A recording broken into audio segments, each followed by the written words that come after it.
showed me SRO after SRO and the Tenderloin, and I had to, let me speak to the supervisor, let me speak to the director. I don't want to live in an SRO and a Tenderloin. You know, Right. it's not, I don't feel comfortable. Right. And then the minute they told me about this place off of Revere, I didn't even look at it. It's in the Bayview, I'll go. You know, I'll go. Yeah, Fine, familiar. Bayview. Familiar, right? Well, I think that's one concern from previous meetings I've heard. If I think it's really important that Mother Brown's has that independent decision to decide where the best place is, because we want the people that are most affected to be the decision makers. Why are we going to spend all this money and effort to let somebody decide what to do when they're not the ones working on the front lines every day? So my concern is whatever happens in the future, I hope the best, but a lot of my neighbors are very, very familiar with Mother Brown's because it's in proximity to the southeast corner of Bayview. And there's street code, there's pride. You know, nothing against anybody in the Tenderloin, but anybody who's been in jail, prisons, the streets, whatever, if they know you're from the Tenderloin, they figure you're not accepted anywhere else. There's something wrong. There's a stigmatism that some cultures don't even know we have. You know, if you're from Bayview, Right. you stay in the Bayview, it's more safe. It really, Yeah. really is. Yeah. And there's a different Yeah. culture of homeless people in Right. the Bayview. There's a totally different culture of homeless people in the Bayview. Because people have roots in the community. Yes. Right? You have Yeah. folks from around That's the hard. area. People are There you go. People are living in the neighborhoods they used to rent in. People are living in the areas where their cousins live in that let them shower, let them sleep on the couch.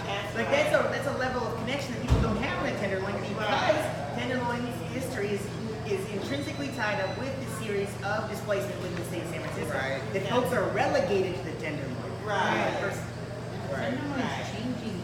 Our offices are on Polk between Eddy and Ellis. I'm born and raised from the city too, so I've seen the changes that have happened in San Francisco overall. But in the Tenderloin, it's like they're not the same homeless people you see all the time.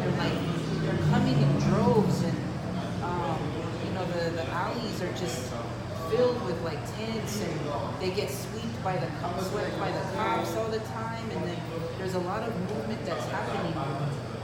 You know, and I mean, there's just so much. I mean, there's so much vacant spaces.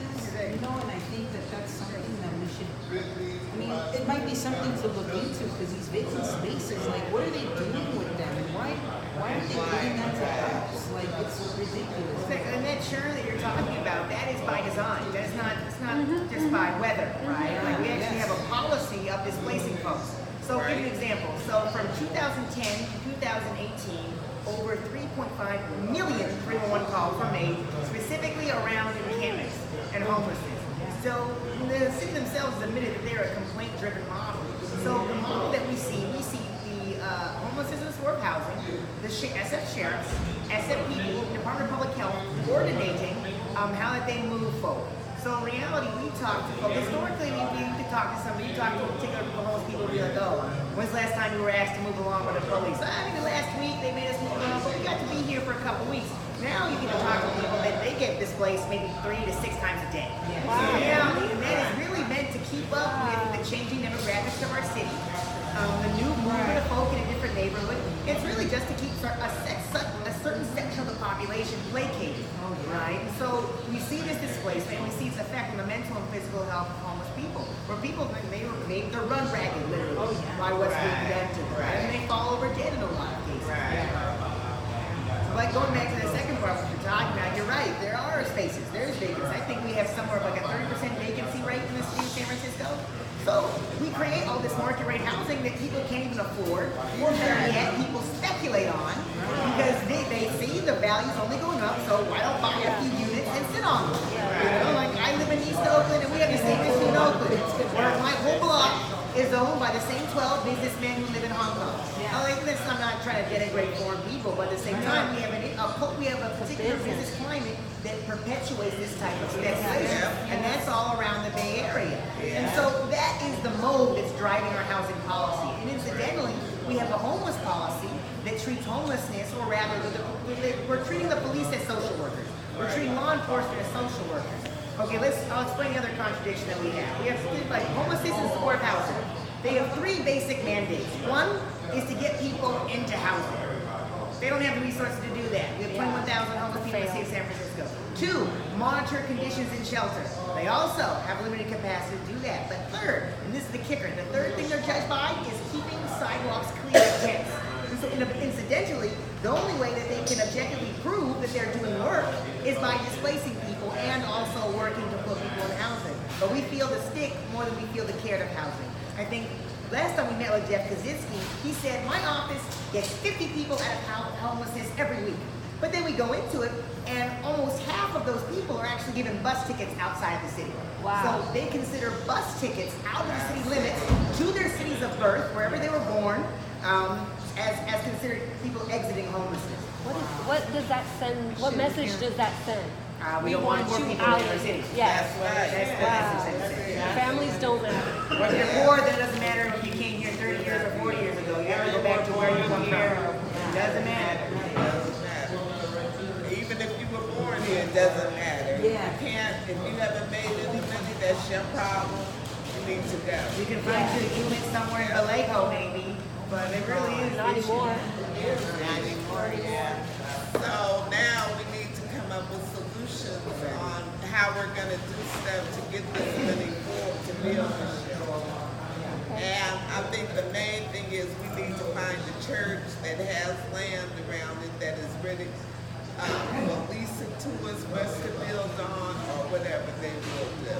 But I really don't want to use city funding because it's emotional. It's too, when you know that this devil don't believe in anything and really wants you gone, you know, so how can you deal with it? You don't. You can't. Can't.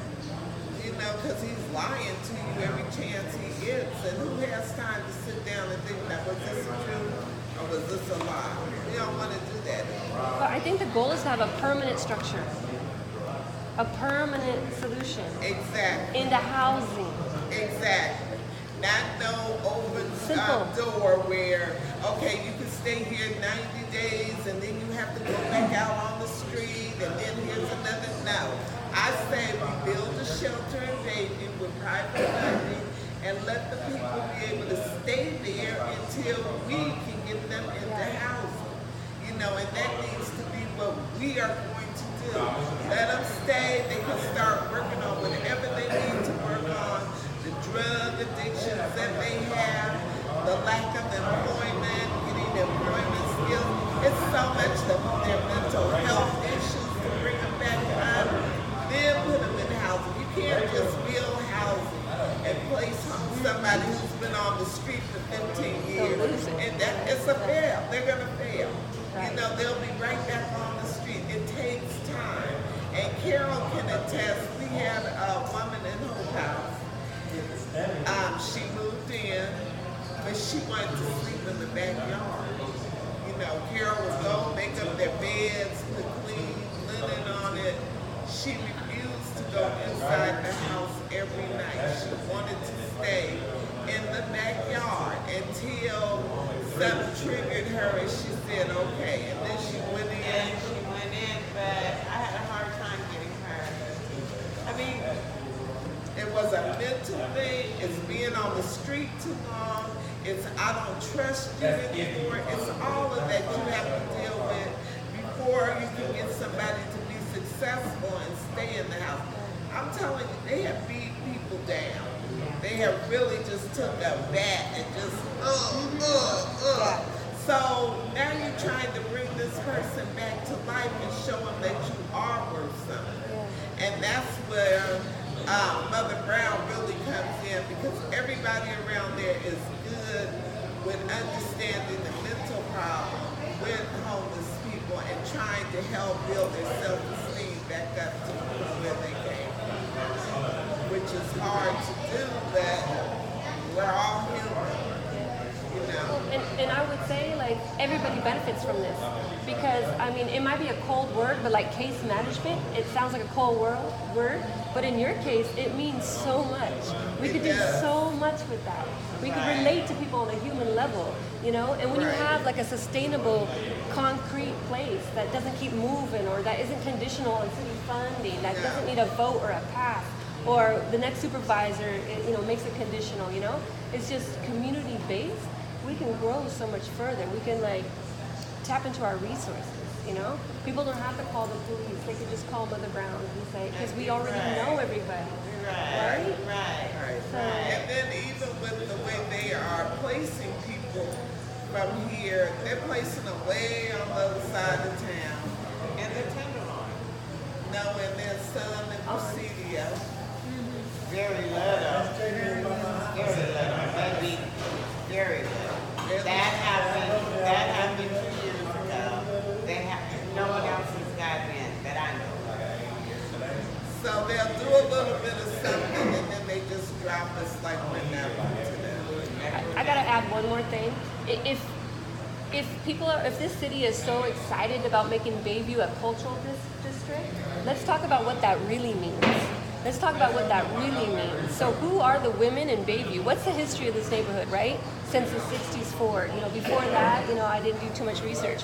But who had the power here? It was families, right? Yeah. There's a history of women, black leadership of women in this community. The streets are named after them. Right. So if we just take a couple layers off our history, the improvements on this neighborhood were not by City Hall. They were by mothers and grandmothers in the neighborhood. So let's put the power back there, you know, and not make it a city-driven thing. But like, so if you want to make Bayview a cultural district and put it on the map for tourists and etc., then let's put the resources where it really makes a difference. Not just on like one friendly shop or one new brewery, right? Or one festival, or all these little things that pop up, come and go, but the money doesn't stay in the community. Right. So, I think all the neighborhoods got to get involved, you know, in some way. It's not just, it's like speaking out for babies, you know. I don't know, I just feel like, yeah. I like with what you're saying, I mean, like in the Tenderloin, it used to, like, be a swigging place, like, the bordellos were there, like, you know, the Union Halls were there. Yeah, exactly. I mean, you know, but like, anyways, I have a friend who's reading a book on the Tenderloin, and I mean, just the demographic there's families living in SROs. Yeah, and there's also families living in a single SRO. Yeah. And there's a majority of children who are there. Yeah. These SROs were not for families; they were for No. single Single people. Yeah, single room occupancy. And so, I mean, yeah, this is just not. It's not just, you know, one little thing like you're saying. It's kind it's of, not politics, it's yeah, life. yeah, it's life. You know, Maria brought up the women. That's the Yes. element of homelessness that people forget because they don't see a lot of women on the streets. Women are in a lot of unsafe, unhealthy very much situations so. Yeah.